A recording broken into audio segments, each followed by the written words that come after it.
What's up mga ka-TV? Patuloy natin tong na-upload nating na kwentuhan sa Bulitas sa Kasahams dahil nabutan ako ng amo ko.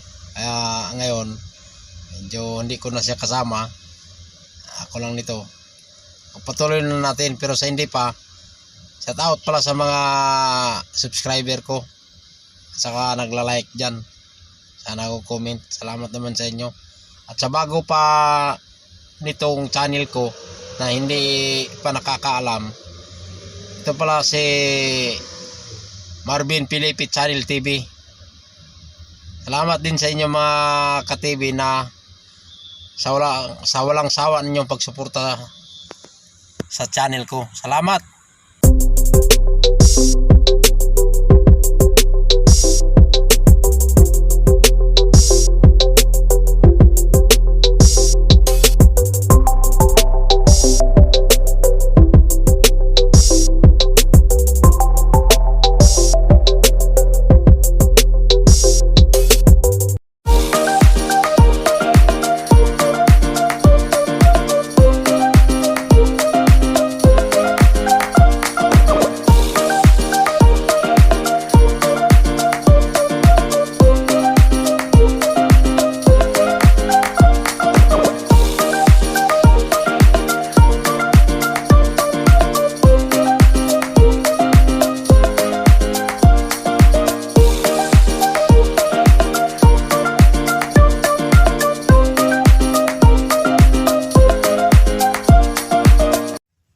So yun mga ka-TV,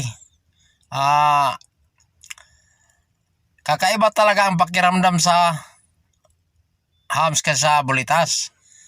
Kasi ang hams kasi buo, at saka pagka ginagamit mo na partner mo, hindi na siya gagalaw. Kung anong sistema niya ang pagkalagay mo, yun lang din siya. Kasi hindi naman siya matanggal doon sa ilalim na nadikitan niya. Hindi katulad sa Bulitas, pagka once na ginamit mo,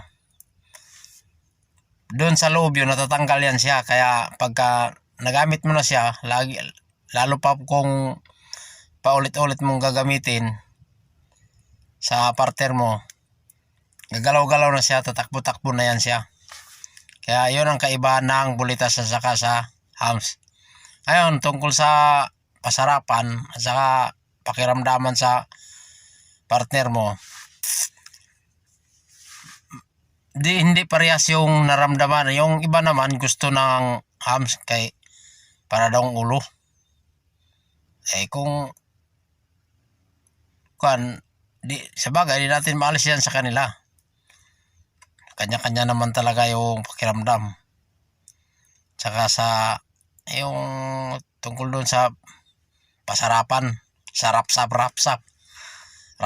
ang tawag nun mga ka-TV.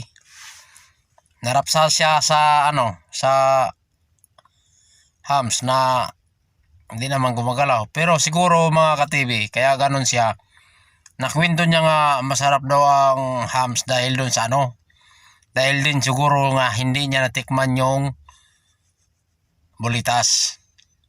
Hindi rin siguro siya naka-counter doon sa taong na may dala niyang Bulitas.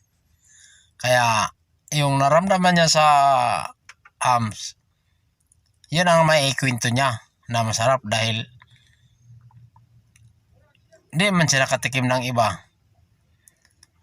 Kakaiba talaga pagka may agimat ka, kahit anong ilalagay mo. Pero kung i-compare mo yan, idugtong-dugtong mo yan lahat mga ka-TV na mga nilalagay doon sa manoy mo, sa junjun mo, lahat na mayan mga ka-TV, kung sila ang naka-counter dyan lahat sa mga accessories dyan na nilagay dyan sa junjun, kung natikman nila yan, compare nila kung alin talaga ang pinakamatinding masarap. Pero isa lang ang matsitiyak ko yung mga ka-TV, na-counter ko na yung babae na nakakatikim halos sa lahat. Kasi kung sa sinabi niya nga lang, mula pagkabata daw niya, di yan, totoo talaga to mga ka-TV. Walang walang edit to na kwento. Totoong nangyayari sa buhay ko to na may kaibigan akong ganon na nagbibinta na sa kanyang sarili. Kaya naitanong ko naman sa kanya kung ano ba lahat na klase na natikman niya. Kaya doon napag-usapan namin nga yung hams, bulitas, rambutan, kung ano-ano pa dyan iba. Maraming mga nilalagay. Lahat daw nga yan natikman niya. Pero isa lang daw talaga ang pinakadabi sa kanya. Bulitas nga lang daw talaga. Kasi iba daw talaga ang bulitas magdala sa loob dahil gumagalaw din siya. Kumikilos din siya. Hindi siya umaasa sa may-ari. Pagka ginalaw ng may-ari yun, gagalaw din siya kusa. Kaya sabi niya, wala nang katulad doon na bulitas. Yan ang totoo mga ka-TV. Kwento ko yan sa nangyari sa ko yan. Sa buhay ko na kaya ganoon sa sobrang gala natin dati. Marami tayong makaunti ng mga kaibigan na ganoon.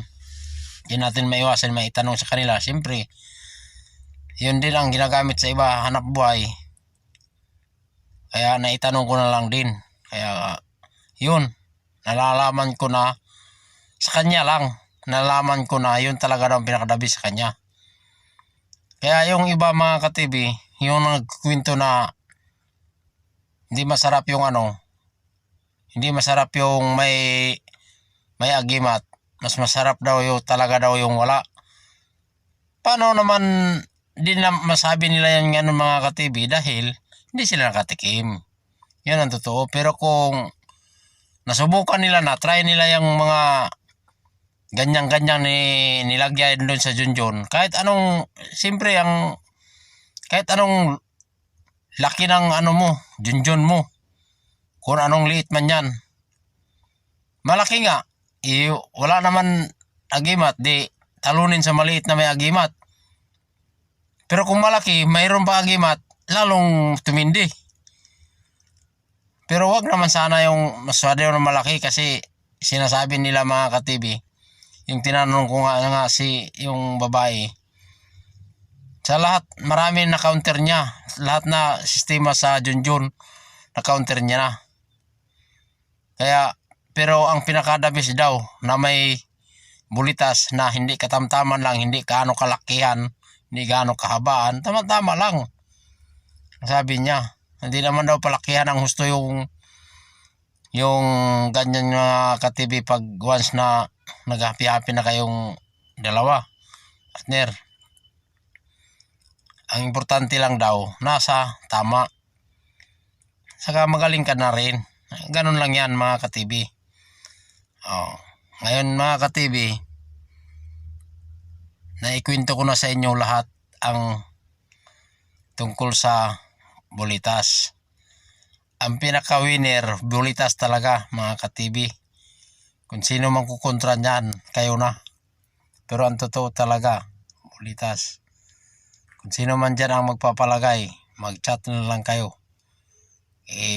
Kung nakulangan kayo sa sinasabi ko, sa tinuturo ko, na una kong video na sa baba, dadagdagan natin yan pagka once na nagtanong kayo kung ano dapat ang itatanong ninyo na madagdagan ang kakalaman nyo na para di kayo masira paglagay nyo sa bulitas mga ka-TV.